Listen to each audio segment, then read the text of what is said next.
Hello everyone, welcome back to my channel. Today we're going to play Ravenous Hand, another Yandere Sim.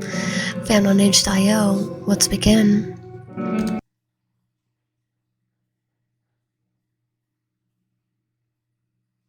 I'm working the late shift tonight.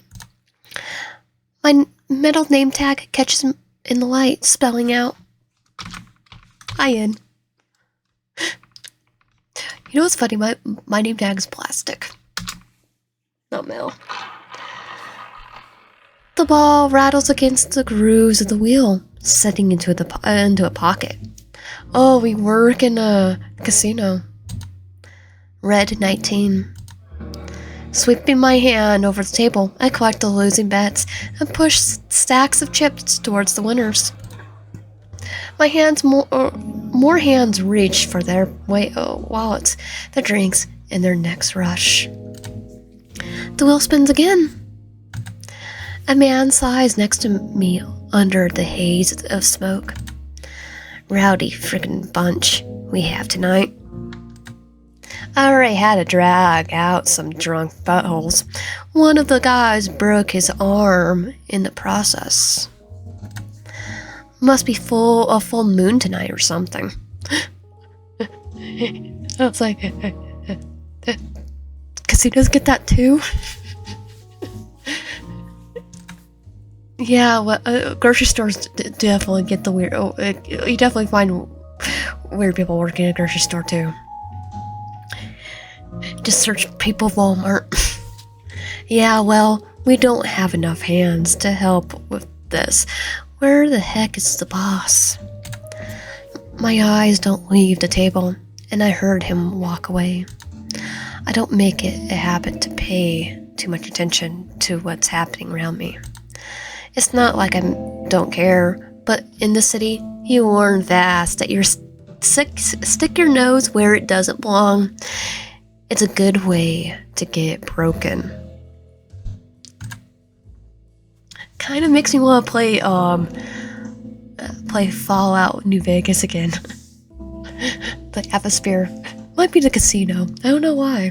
And what matters more is walking out with my earnings and making home without any surprises. Like a yandere, but still my gaze keeps gravitating to the bar in the corner. They look to be like any other well-dressed high rollers at the Onyx Mirage. A group of men nursing their drinks, smoke curling hazily from their cigars.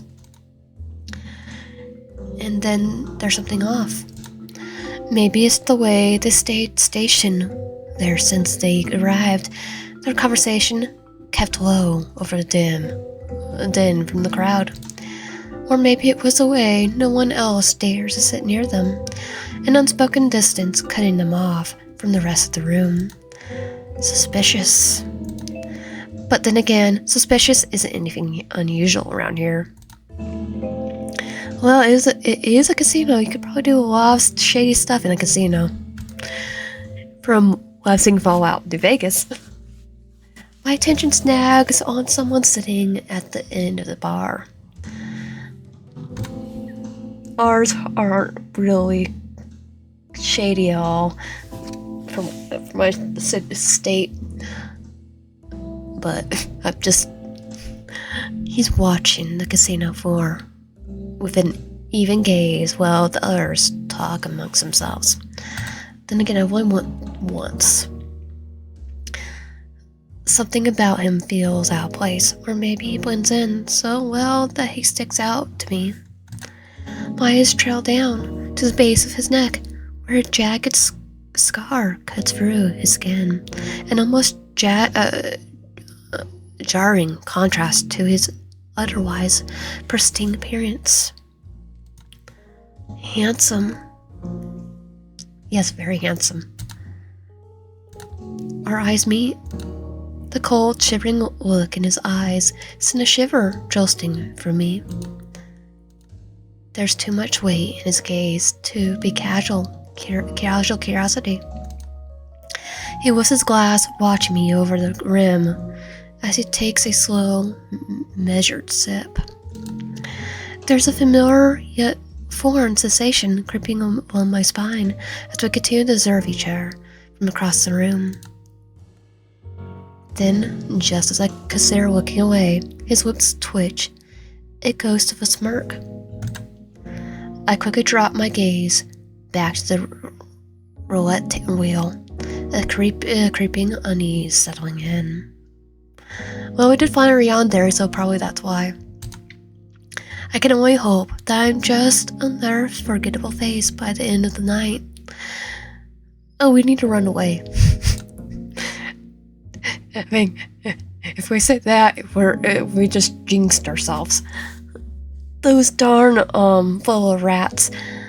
I consider those filthy. I could recognize those filthy mugs. Their family's been sinking its teeth into every business in this district. Oh, Mafia. One of the players at the table snarked, looking where I had been looking just moments ago. The Voa family, people hate them for their brutal methods and total discard for civilians. Or so I heard. Seriously, they're taking this casino as well, but their other ones are a nightmare. Half the floor is just in front. We can't even do slots in peace. I braves another glance towards the bar. If they're just loitering around here, kind of a bad time for the boss to be out right now. Savio and the Vola family teeter on unsteady yet long-sitting truce, so they're boldly entering Savio's territory. It doesn't bode well. I start to understand the tense atmosphere around them. And I guess no one's thrown them out yet because some higher ups is waiting for the word or something. I rub my hand over my face, huffing a sigh. Sticking around like a sitting duck is way above my pay grade. If I wasn't stuck with this debit, I would have already been on the easy train miles away from this hellhole. The two players will leave after exchanging more harsh gossip. The table's empty now. I'm just going to close it and tell Gil I'm sick or something. I wasn't even supposed to be working tonight. No one's heard from Tony for days. Well, I'm going to say probably Tony's R.I.P. Safford gossip says that's because of a sun hand on my back makes me stiffen up. Hello, darling. A sickening realization has put a face to the voice without turning around. Speak of the devil. It's like turns around and sees Peter. I could feel the sleaze bag. Okay, no. Rather at Peter, probably. I can feel the sleeves bag beady eyes rank over me as he keeps his hand there, leaning in far too close.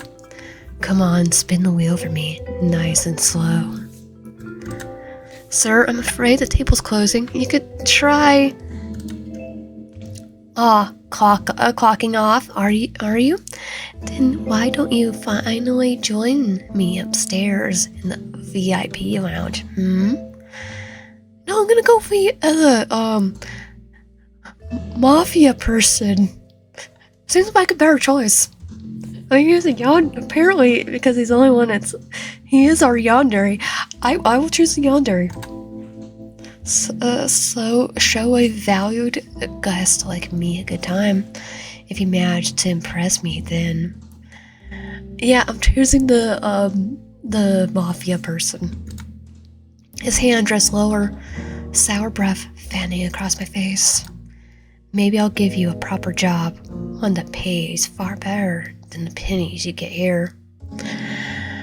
I would wear wait tables and have a yandere stalk me for months.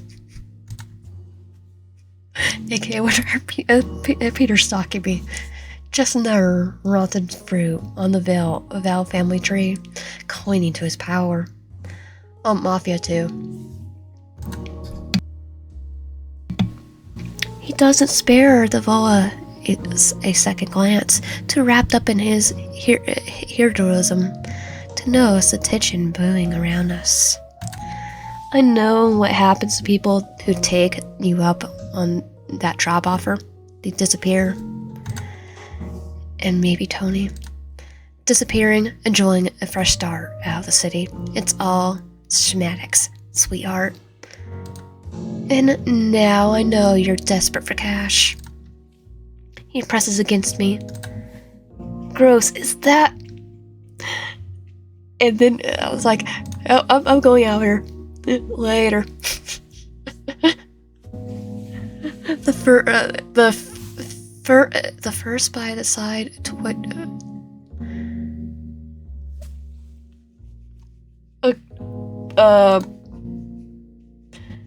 By laying a hand on him would only end one way badly.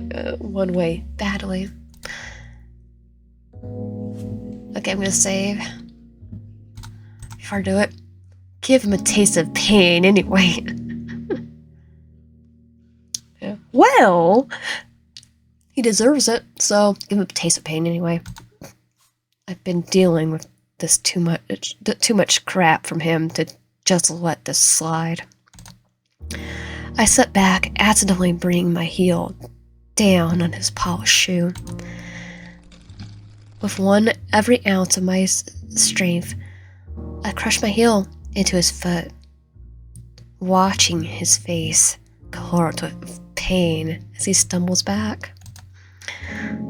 Oh, what's your problem? Lifting my gaze to him, I read wide-eyed innocence. Oh, my mistake. Were you just so close? You caught me off guard. The VIP's Acula flushed face turns even more crimson. You ungrateful butt. I step quickly, turning on my heel and melting into the crowd. My elbow knocks into the cocktail waitress, sending her tray of wines tumbling through the air.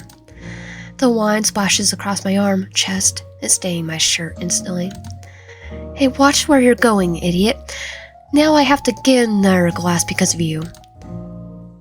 I tamper down my frustration, mumbling a quick apology and moving on. The last thing I need is to draw more attention to myself. I really hope he isn't trying to follow me.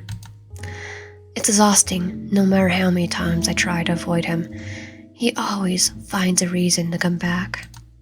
And as long as they have the Cavino family backing, management turns a blind eye. Not for the first time, I curse my bottom run, standing in this golly crap hole. I pinch my shirt in with 2 fingers and inspect the stain spreading across my shirt and vest. This is going to be annoying to wash. I was planning on changing out of this damn uniform anyway. Might as well lay low in the staff room for a bit out of sight from the butthole. After closing up the table, I turned into a secluded hallway and beeline to the staff changing room. I shoved the key into the lock and I met with a particularly empty room. Everyone's still out on the floor. I opened the locker with my clothes and peel off my Dior vest. I undone the top buttons of my shirt with the door creaking open. Who?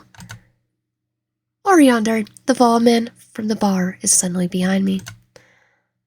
I stiffen a gasp.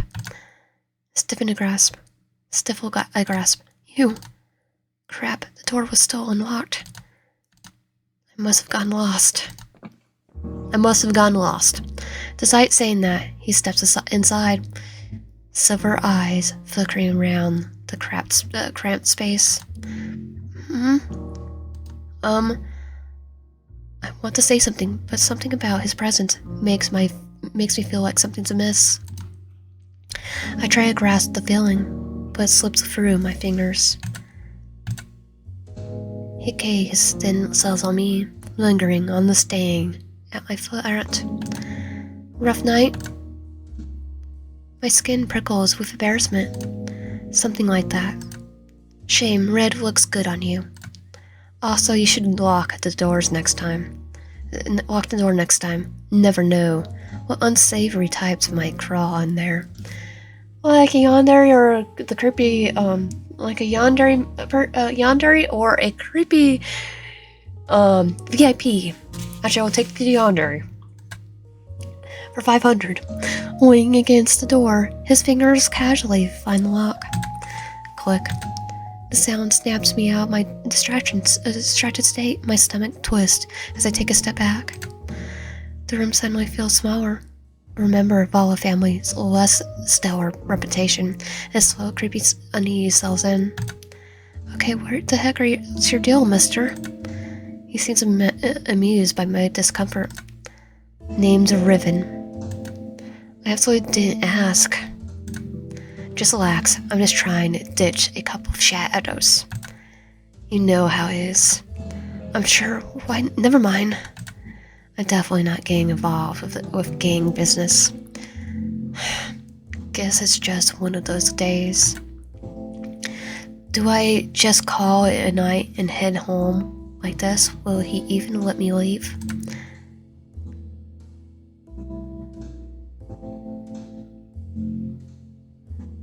Well, save. What should we do? Go to the bar. This area's restricted.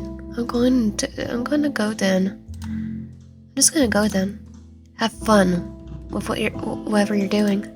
Revan doesn't budge from the door, much to my annoyance. I thought you'd prefer to clean up. By all means, carry on with whatever you're doing. I'm not giving you a strip show. Of course not. Oh, wining and dining doesn't comes first, Despite my best efforts to glare at him into oblivion, Raven remains unfazed. Anyway, if you could give me directions to the nearest exit, I'll figure out my next move. Exit by the stairwell, down the hall to the left. Bye. I make a shooing motion for emphasis. Before either of us can react, there's a loud crash from outside the door. What? I flinch as screams and gunshots echo from the distance. My mind floods with panic, heart pounding against my ribcage. What the? Don't tell me. I suddenly notice Raven standing closer to me. By the stairwell, huh? His tone is still discharged, conversational. Voice wasn't lost in the chaos happening outside. He pulls out a cigar case, a finger tapping against the letter. Got a light Ekibaro? Dove. And then more gunshots go off.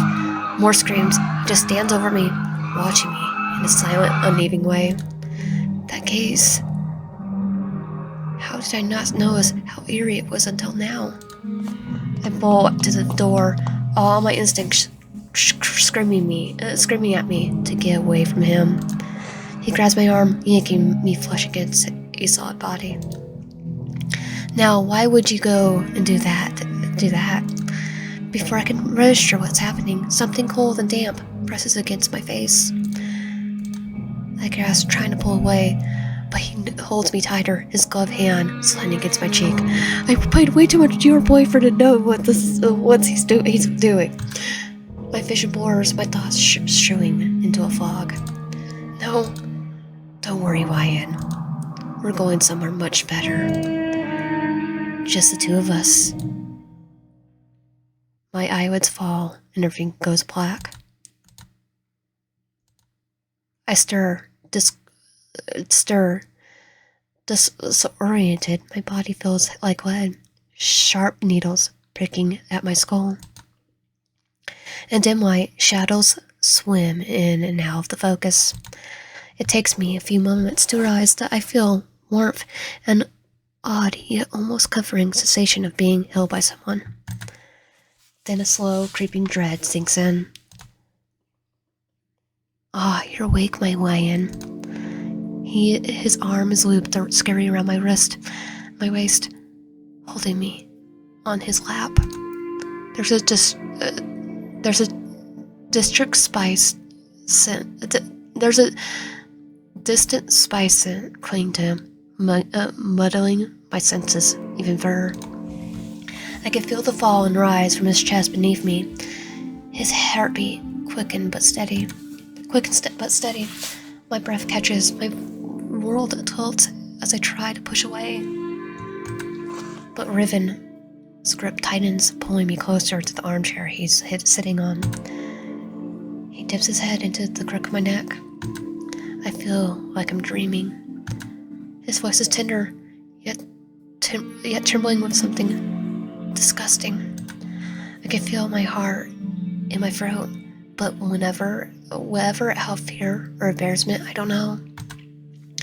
Panic cuts deeper through the fog in my head. I shove harder against his chest. Let me go. I'm afraid I can't do that. I know you, Lion. You're one far away from me. I pause, a slow inhale against my skin.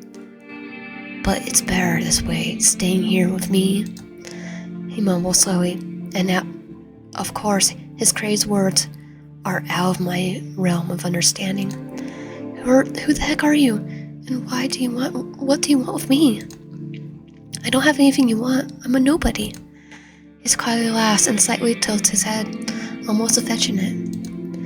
You are a nobody. The scum around you just treats you like one.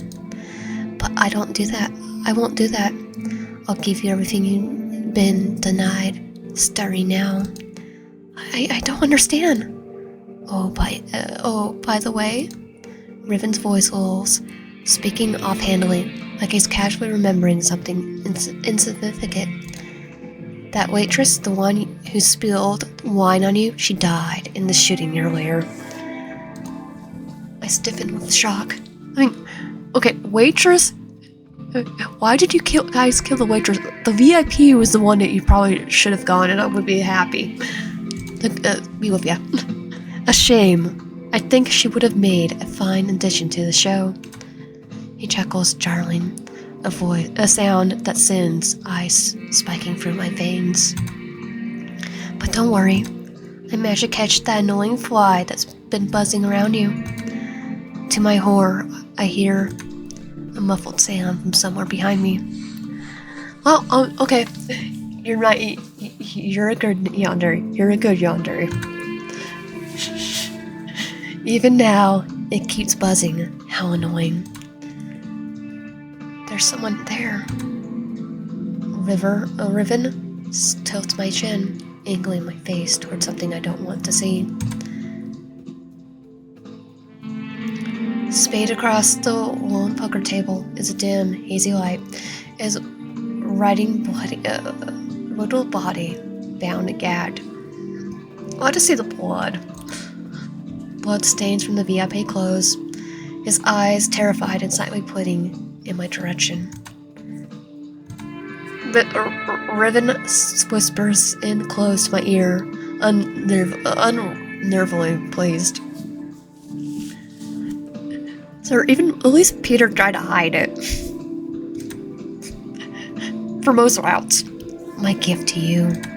He's been bothering you for weeks, hasn't he? Working after your shifts, putting his hands where they don't belong, acting like you're just another thing he could buy. And then there's his little trafficking side business, running brothels from the back streets of Red Fern Alley. Okay, good Yandere. And the waitress who disappeared last week. I'm sure he knew, on some level, that you were next. Good Yandere. So you've been watching me? Not just today, but Oh God. How have I not noticed? Raven doesn't say anything, just lifts a hand and slowly threads his fingers from my hair. He watches my expressions the way someone might watch a rerun of a show, waiting for the moment that he knows is coming.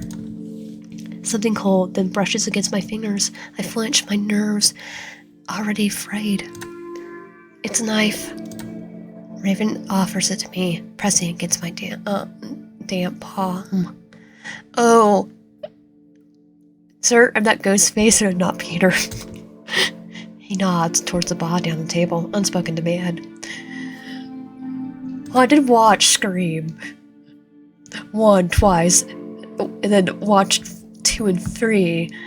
Still need to watch 4, 5, and 6 before 7 comes out. Now that Savio scum, show that Savio scum what it's like to be in this receiving end. I'm not stabbing anyone. He deserves it, but take the knife and friend over it. Why would I want to friend the Yandere? I would want to go over there and go ghost face on the guy.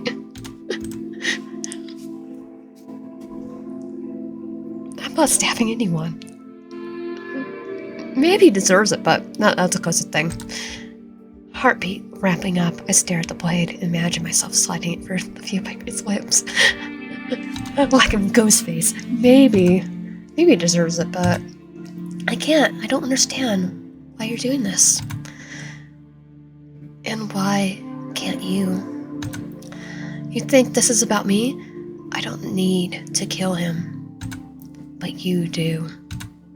Because even if you spared his life and pretend like none of this happened, you always know, won't you? And that he might have to do it again, so he might be doing the world a favor. That you had the chance to stop him and you didn't. In that case, his lips curl into something unsettling. You wonder what he's doing the next time he preys on those defenseless against his status. The next time he thinks he's invincible because you let him live. I know you, Ryan. I know you so well. This can't be real. This can't be happening. He's uttering nonsense. I mean, in a way, it does make sense because this guy is a piece of work.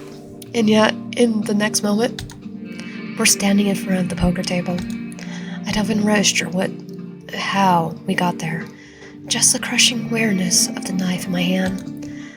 The scared wretched eyes are quivering, waiting to see what I'll do.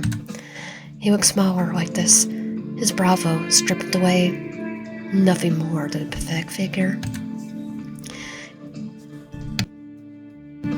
If his gag were removed, he'll be groveling, bartering, swearing up and down he'll never do it again, lies. The moment he was freed, I'm sure he will sink back in his business and wipe this night off his conscience like a dust on the cloth. I flex my grip on my anger, then let it go slack. The situation's so meddling, like we're stringed up puppets on some twisted performance. I try to find the words, but they feel trapped in my throat. River grip is pressing, suffocating, his fingers folding over mine, locking them into place. It seemed like you keep clinging to the idea that you're better than this. I don't know how you survive without me here. I stiffen as he guides my arm forward, the tip of the knife pressing against fabric and against flesh. You should know a losing hand when you see one dealer. When you hold the winning cards, the blade sinks, then sinks deeper. A wet puncture of steel, a groan scream. Something warm spills over my fingertips. Don't be afraid to go in. Okay, kinda creepy though. I wouldn't want to do this. I would do work. I would probably go call the 40s. Wait, would police be corrupt in this town? Like, on the Mafia's pay grade? Like, grass, we're breathing swallow panicked. I mean, even more corrupt. I mean, my vision blurs and I can't bear to look. He's already dead. I don't know how much time passes. Each stab is sicking that pulls me further away from reality. But what feels even more worse than holding the knife is a small part of me that feels the odd wave, even reluctant relish in the act. I wonder if somehow his durium has seeped into me. The thick smell of iron fills there. I feel like throwing up. River slow breathing laughter wraps around me, much like the hand that's still wrapped around mine like a vice. Open your eyes, Wyan. I want you to look only at me and nothing else.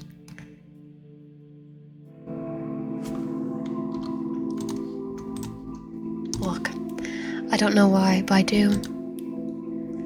Scarlet stains my vision, and our joined hands. River's eyes glisten feverishly, looking like Manos herself. You're so beautiful like this, Wyan. Destroying, claiming, this is what happens to people who lie their hands on you. Only I can bear witness to this. I've been avoiding putting a name to this feeling. Maybe it's because he's been watching me for so long that I subconsciously feel like his presence threading itself into my awareness like a sickening formality. But looking at Raven, his wide-eyed gaze, his praise tingled with sanity and desperation, reminds me of something else.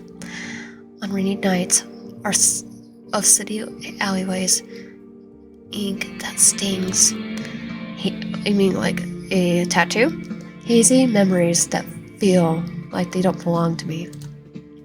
It's uncomfortable, but I don't understand it. He slowly relinquishes his grip, and the knife slides out of my slacked hold. It clatters to the ground, and then he kisses me. Before I could stop myself, my lips part against his. It happens so quietly, I can't tell if it's out of surprise or a rasping judgment. Riven pushes me back against the table, painted with carnage, desperation in his movements. He kisses me like he's trying to pull something from me, sawing the last ragged breath from my lungs. His grip is firm, possessive, like he's staking his claim. My fingers twitch, unnecessary my slides, as if every nerve in my body is locked down, too confused, too overwhelmed by the hunger in his kiss. And as suddenly as it started, he pulls away. A sharp grasp escapes me, and I heave for air. You're sick. I take a wobbling step back as I take a wobbly step back as Raven bites into his lip, a dull flesh on his face. My legs didn't give out, and my knees meet to the floor.